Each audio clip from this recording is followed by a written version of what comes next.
audience that has been so attentive since the time we came here. Clap for yourself.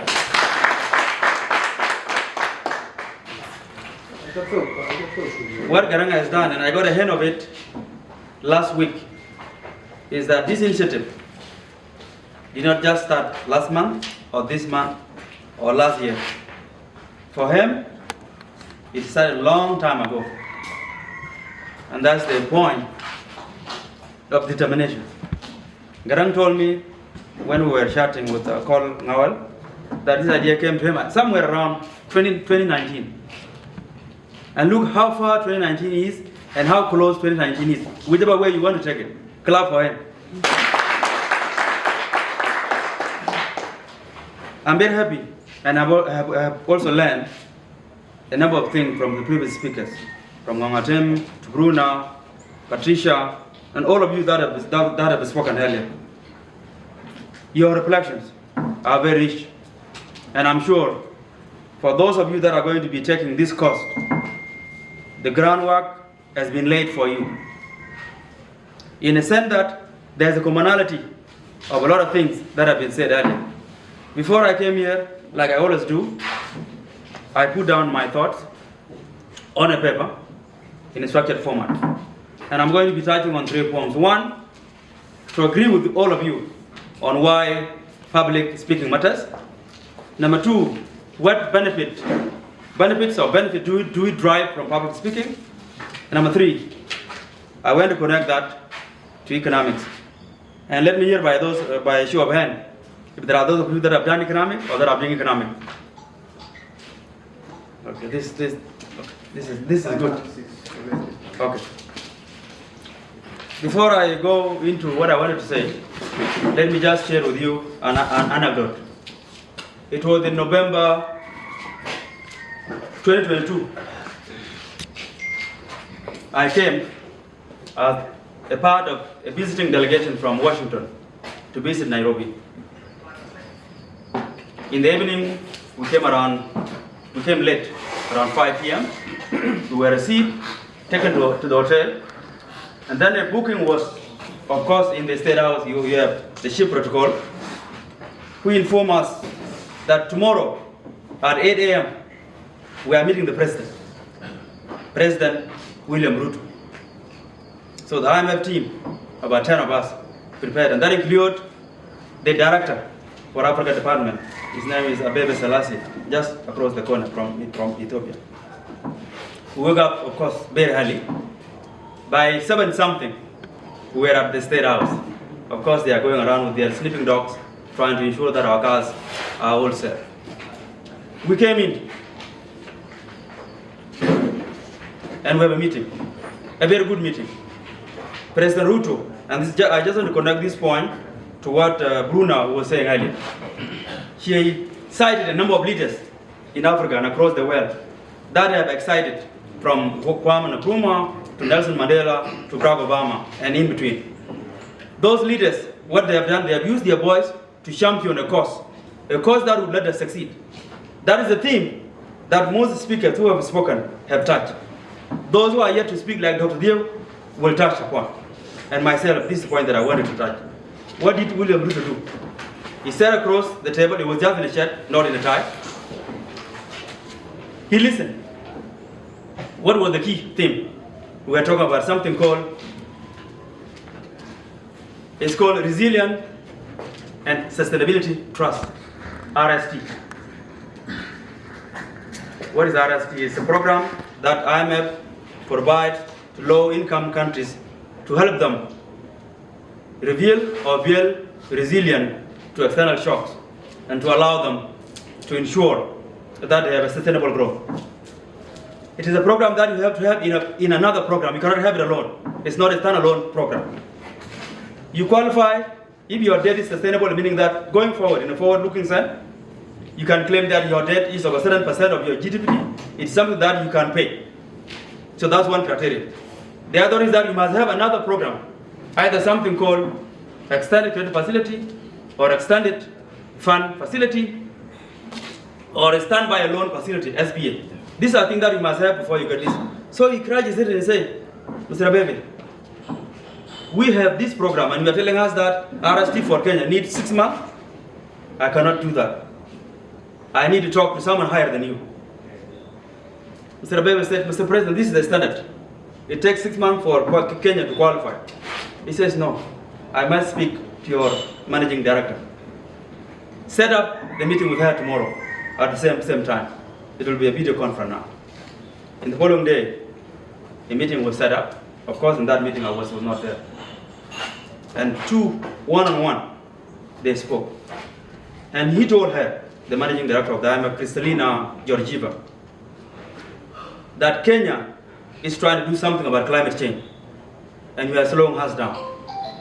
Why are you doing that? She went around trying to justify the procedures and protocols. He says, no, we have done enough.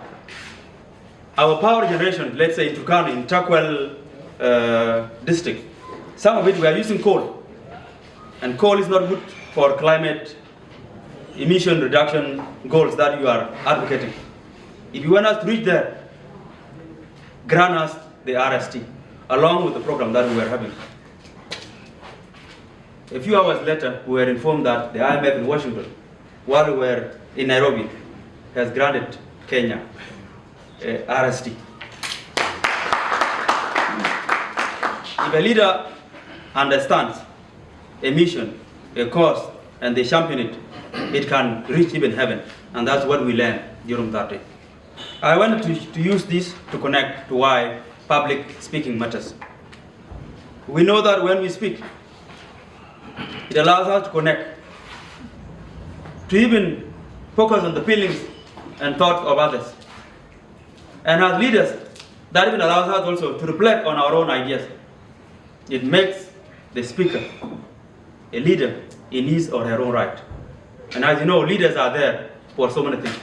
Some of their examples, some of their responsibilities include mobilizing resources, diagnosing needs, and at the same time, empowering everyone.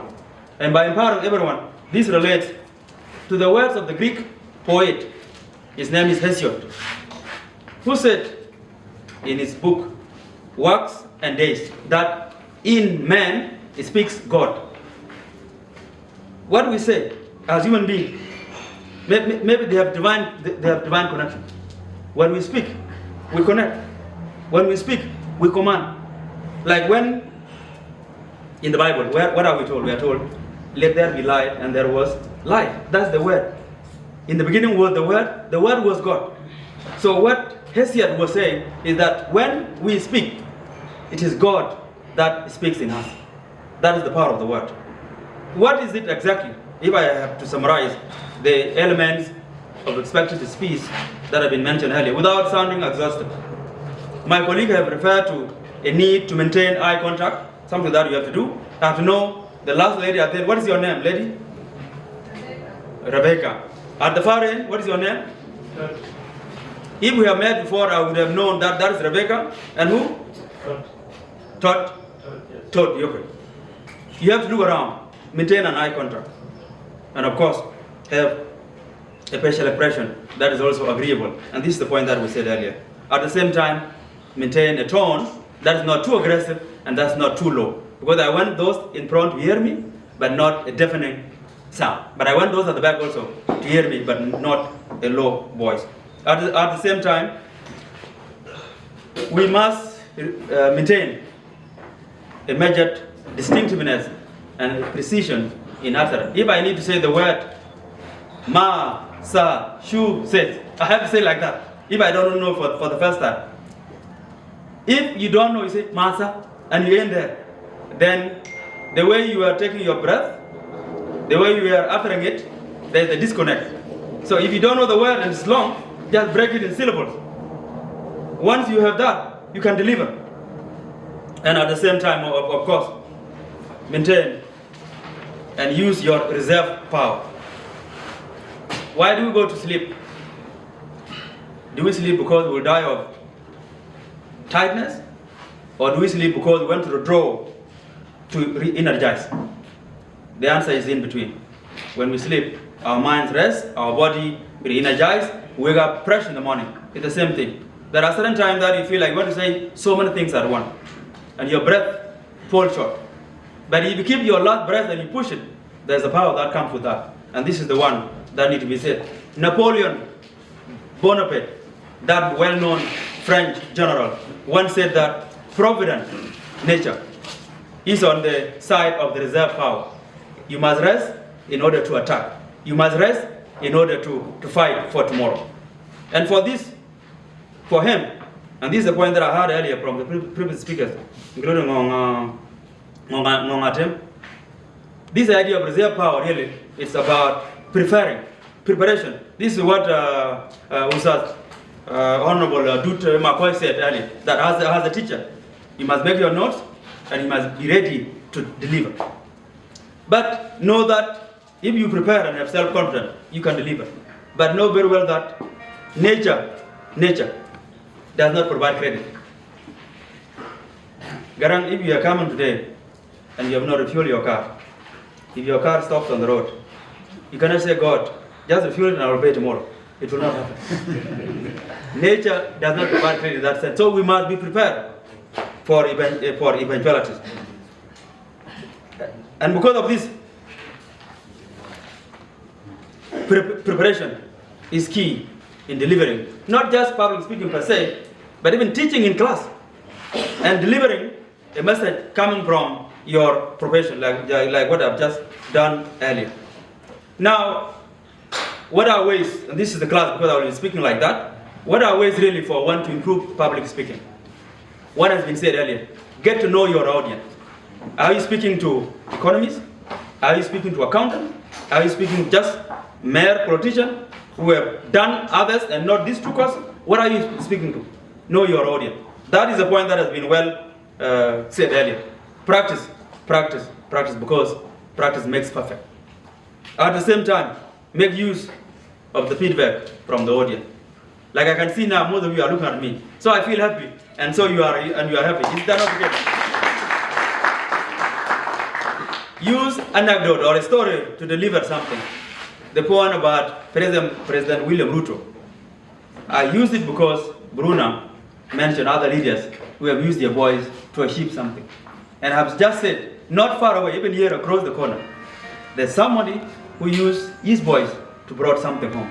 That is the point. So you can use the story always to bring home something. Maximize the roster or the platform.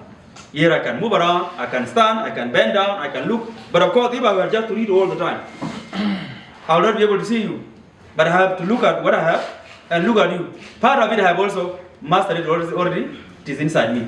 So I can speak from the heart, not just from the notes. But the notes are there. The notes are there also to guide you. I cannot just come like this and say, okay, already I have my things. I have why public speaking matters, how to improve, and I move to economic. What if I forget? Then I'll be scratching my head, and that is not good. So, master it, but also have an aid, have something to help you. Now, experience teaches us that